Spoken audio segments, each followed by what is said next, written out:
ERLS-testen er en forkortelse for External Rotation Lag Sign, og det er en test, som er relativt god til at vurdere, om der er en musculus supraspinatus eller infraspinatus læsion. Baggrunden for testen er, at armen placeres i en position, hvor musculus deltoideus ikke er i stand til at have indflydelse på rotationen af armen, og det er derfor kun rotatorkoflen, som kan fastholde armen i denne position. Testen udføres ved, at armen eleveres 20 grader i scapulas plan, og med den 90 grader flekterede albue ud og roteres armen maksimalt på nær ca. 5 grader for at undgå elastisk tilbagesving.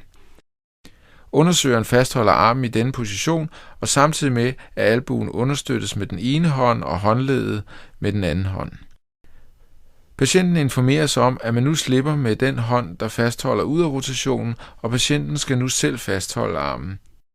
Kan vedkommende ikke dette, indikerer selv få graders lag en læsion i musculus supra eller infraspinatus.